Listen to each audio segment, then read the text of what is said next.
어느 집이나 자식들과 싸우는 주된 이유를 보면 자녀들이 컴퓨터 게임 하게 돼서 싸우는 경우가 많습니다. 아이들 보고 공부해라라고 말하면 피곤하다, 잠이 와서 못하겠다, 조금 있다 하면 안 되겠나, 이런저런 핑계를 대면서 안 하려고 합니다. 하지만 좋아하는 게임을 할 땐 눈이 시뻘개져서 토끼 눈이 되었는데도 시간 가는 줄 모르고 게임에 푹 빠집니다. 아이들 마음 안에 게임으로 가득 차 있으니까 지치지도 피곤하지도 시간이 아깝지도 않은 겁니다. 비단 아이들만 그러겠습니까? 어른들은 더하면 더했지 덜 하지 않을 것입니다. 자기가 좋아하고 가치 있게 여기는 것은 누가 시키지 않아도 시간과 돈을 아낌없이 쏟아붓습니다. 예수님은 인간의 이러한 속성을 너무나도 잘 알고 계셨습니다. 그래서 오늘 본문인 마태복음 6장 21절에서 다음과 같이 말씀하셨습니다. 내 보물 있는 그곳에는 내 마음도 있느니라. 그렇습니다.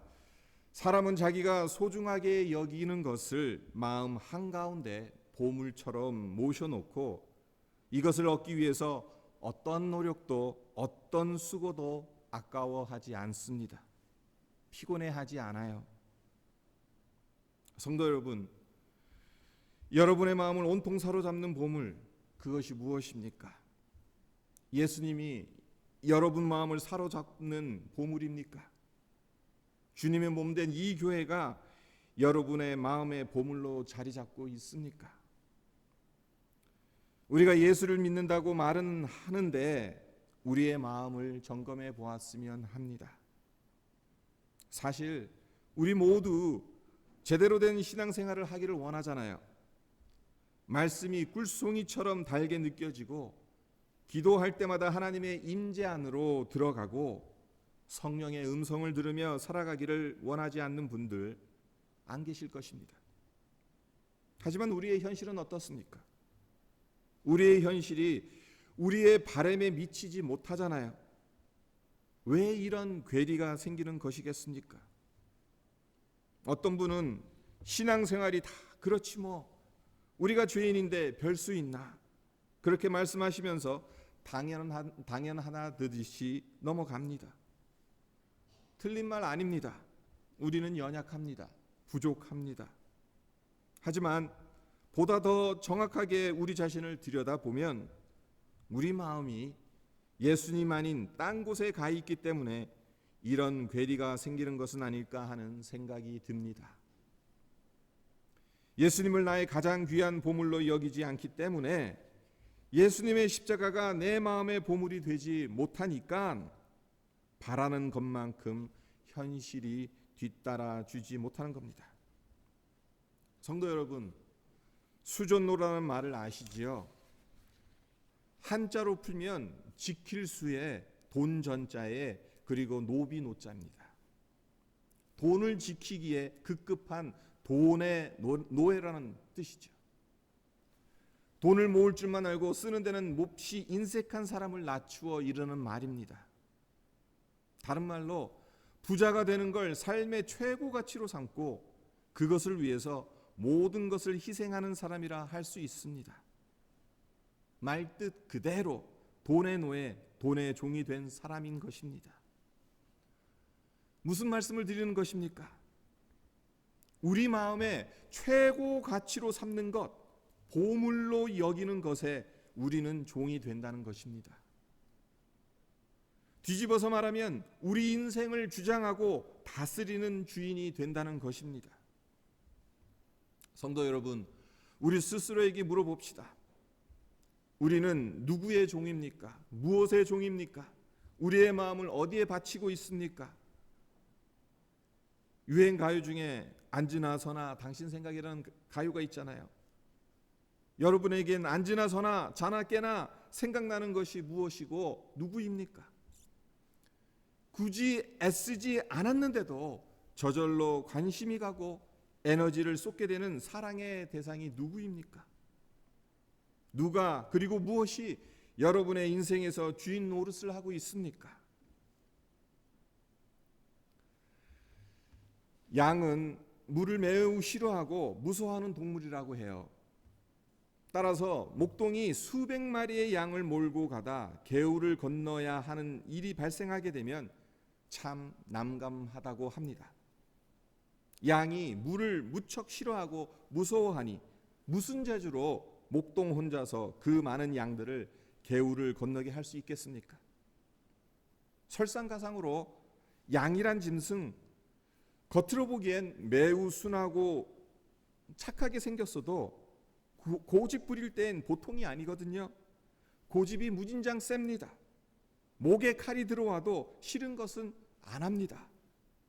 그러니 목동이 양을 몰아본 경험이 별로 없는 경우에는 개울을 건너지를 못합니다. 하지만 오랫동안 양들을 친 노련한 목동의 경우에는 고집 센 양들을 쉽게 물을 건너게 만든다고 합니다. 그 비결이 무엇인가 하면 새끼 양 한 마리를 덥석 안아서 물속으로 들어가 버리는 겁니다. 그러면 그 순간 그 새끼 양의 어미 양이 어떻게 하겠습니까? 어미 양의 모든 관심은 새끼에게 쏠려 있잖아요. 그렇기 때문에 평소엔 물을 무진장 싫어하고 무서워하였지만 자기 새끼 어떻게 될까 봐 물속으로 뛰어든다고 합니다. 대단한 모성애죠. 그런데 재미있는 것은 그렇게 한 마리가 물속으로 뛰어들게 되면 다른 놈들도 따라 뛰어들어간다는 거예요. 이것이 양의 속성이라고 합니다. 결국 한 마리의 새끼 양을 따라 모든 양이 개울을 건너게 되는 것입니다. 관심의 힘이 얼마나 무서운지를 보여주는 예입니다. 우리가 성경을 읽다 보면 관심의 정도가 지나쳐서 편집정적 집착에 이르는 사람이 있어요. 누굽니까? 야곱이죠. 야곱은 어떤 사람이었는가 하면요, 무엇인가 한번 꽂히게 되면 절대로 놓지 않고 끝까지 물고 늘어지는 편집증에 가까운 집착의 사람이었습니다. 야곱의 사기의 행각으로 장자권을 뺏긴 형 에서가 야곱을 죽이려고 하지 않습니까? 그래서 밧단 아람에 있는 외삼촌 라반의 집으로 도망가게 되는데 그곳에서 라반의 둘째 딸 라헬에게 한눈에 반하게 되죠. 얼마나 뜨겁게 사랑했으면 라헬을 아내로 맞이하기 위해 야곱이 7년을 수일처럼 여기며 라반을 섬겼겠습니까? 근데 말이 섬긴 거지 종살이 한 거예요. 그리고 마침내 7년이 지나고 그렇게 학수고대하던 라헬과의 혼인을 마치고 첫날 밤을 맞게 됩니다. 그런데 야곱의 외삼촌이고 라헬의 아버지인 라반이 어떻게 했습니까? 야곱과 라헬이 결혼식을 올린 첫날 밤 라반은 라헬이 아닌 언니 레아를 신방으로 밀어 넣었지요. 뛰는 놈 위에 나는 놈이 있다는 속담처럼 교활한 야곱이 더 교활한 라반에게 당한 겁니다. 전기불만 있어도 그런 일이 없었을 텐데 어두캄캄한 데다가 얼굴을 베일로 가리고 있으니 야곱이 당연히 라헬일 것이라고 생각하고 첫날 밤을 보냈습니다. 다음날 아침에 눈을 떴을 때 야곱이 얼마나 놀랐겠어요. 사랑하는 라헬이 아니라 관심조차 두지 않았던 레아가 자기 옆에 누워 있으니 얼마나 놀랐겠습니까? 이때부터 야곱의 머리가 복잡해지기 시작하는 겁니다. 그 시대 상황이 어떠한지 정확하게는 알 수 없지만 보통 사람 같으면 친자매를 모두 아내로 삼지는 않을 겁니다. 자기가 결혼한 여자가 레아인 것을 알았으면 보통 사람인 경우에는 거기서 멈춥니다. 포기합니다.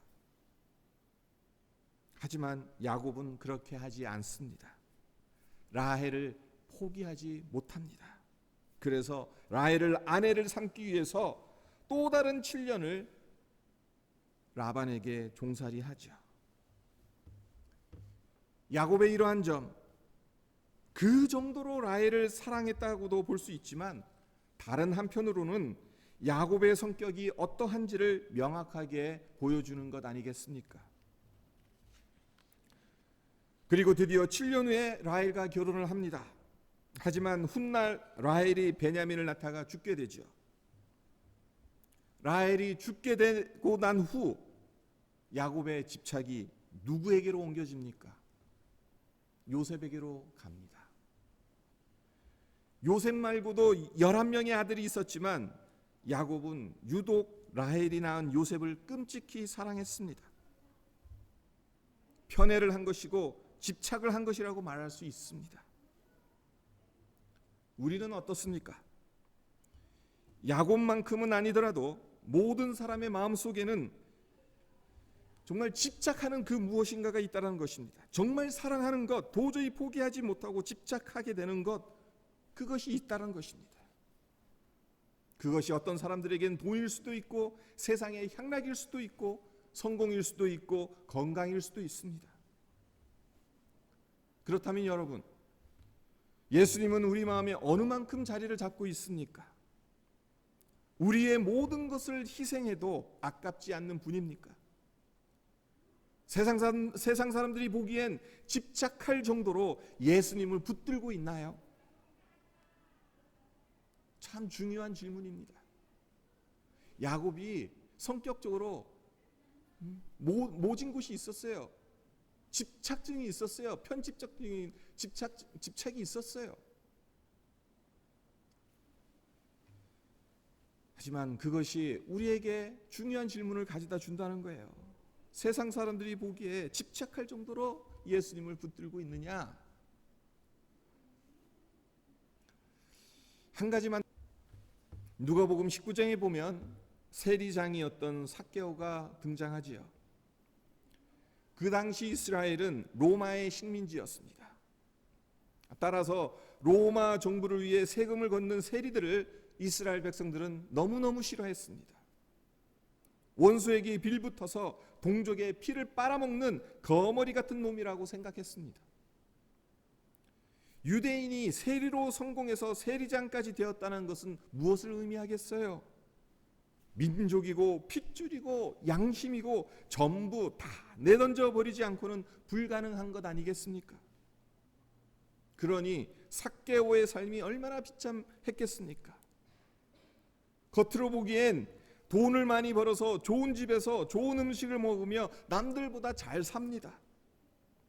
하지만 거리를 지나갈 때마다 사람들이 자기를 향해 수군거리고 손가락질하는 것을 느꼈을 텐데 그 마음이 편할 리 없잖아요. 또한 언제 사람들로부터 보복을 당하게 될지 늘 불안감에 사로잡히지 않았겠습니까? 그런데 어느 날 삭개오가 예수님을 만나게 됩니다. 예수님이 오셨다는 소문을 듣고 예수님 얼굴이라도 한번 보겠다고 뽕나무 위로 올라간 삭개오, 예수님께서 보시죠. 그리고 긴 말 하시지 않고 단도직입적으로 딱 두 마디 말씀만 하셨습니다. 삭개오야, 속히 내려오라. 내가 오늘 내 집에 유하여야 하겠다. 삭개오가 어떤 사람인지 예수님에게 알려준 사람 아무도 없었습니다. 하지만 예수님은 그의 이름을 아셨습니다. 삭개오야. 그리고 예수님께서 하신 말씀, 내려오라, 이 말씀 그저 뽕나무에서 내려오라는 의미로 하신 것이겠습니까? 삭개오가 지금까지 어떤 삶을 살아왔는지, 그 마음 깊은 곳에 어떤 갈망이 있는지를 다 알고 있기 때문에 이 말씀을 하신 것 아니겠습니까? 참으로 희한한 것은 예수님이 단 두 마디를 하셨는데 예수님께서 하신 말씀의 의도를 알아들었는지 삭개오가 그 말씀에 완전히 뒤집어졌다는 겁니다. 그에게 놀라운 변화가 일어났다는 겁니다. 그날 밤 예수님이 삭개오의 집에 머무시면서 무슨 말씀을 해주셨는지는 우리는 모릅니다. 그러나 중요한 것은 동족들에게 피해나 주며 살았던 가망성이라고는 전혀 없던 그가 완전히 바뀌었다는 겁니다. 그래서 지금까지 그렇게 욕먹어 가면서 손가락질 받아가면서 죽어라 모아놓았던 재산을 기쁜 마음으로 모두 내려놓았다는 겁니다. 누가복음 19장 8절을 제가 읽어드리겠습니다. 주여 보시옵소서, 내 소유의 절반을 가난한 자들에게 주겠사오며 만일 누구의 것을 속여 빼앗은 일이 있으면 내 갑절이나 갚겠나이다. 삶의 중요한 가치들을 돈과 맞바꾸며 살아왔던 삭개오가 하루아침에 변했습니다. 이것은 정말 기적 중의 기적이에요. 사람이 어떻게 하루아침에 이 정도로까지 변할 수 있습니까? 그렇다면 어떻게 삭개오가 이렇게 변할 수 있었던 것입니까? 주님을 만나 인생에서 정말 중요한 것이 무엇인지를 깨닫게 되었기 때문에 변할 수 있었던 거죠. 삭개오에게 예수님을 만나기 전까지는 그 마음의 보물은 돈이었습니다. 그래서 돈을 벌기 위해서 물불 가리지 않았습니다. 양심, 명분 그런 거 다 버렸습니다. 그러나 잠깐이지만 예수님을 만나고 난 이후에는 돈보다 예수님이 훨씬 더 가치 있는 보물이라는 것을 깨닫게 되었습니다. 이것을 깨닫게 되니까 그동안 목숨처럼 여겼던 재산이 더 이상 보물로 보이지 않게 되는 것이고, 그러니 너무나도 쉽게 자신의 재산을 내려놓을 수 있게 되었던 것이죠. 사랑하는 성도 여러분, 그렇습니다. 예수님을 만나야 합니다. 예수님을 만나야 인생의 가장 소중한 보물이 무엇인지를 알게 됩니다. 그리고 이제껏 보물로 여겨왔던 것을 내려놓을 수 있게 됩니다. 바라기는 예수님이 여러분의 삶의 보물이 되고 주인이 되시기를 바랍니다. 그래야 정말 달라질 수 있거든요. 그래야 진정한 예배자가 될 수 있고 참된 헌신을 할 수 있거든요. 이 시간 잠깐 여러분의 눈을 감으시고 여러분의 마음속을 보여달라고 하나님께 기도하셨으면 합니다. 내 마음의 주인이 누구인지, 무엇의 가치를 두고 무엇의 의미를 두고 살고 있는지, 예수님인지 세상인지 하늘에 속한 것인지 땅에 속한 것인지, 우리가 정직하게 그리고 진심으로 기도하면 예수님이 내 마음의 주인이 되시도록 성령님께서 역사하실 것입니다. 내가 주인 삼았던 모든 것을 내려놓고, 내가 보물 삼았던 모든 것을 내려놓고 오직 주님만 사랑할 수 있는 믿음을 주실 것입니다. 다 같이 우리 함께 기도하도록 하겠습니다. 기도드리겠습니다. 하나님 아버지 감사합니다.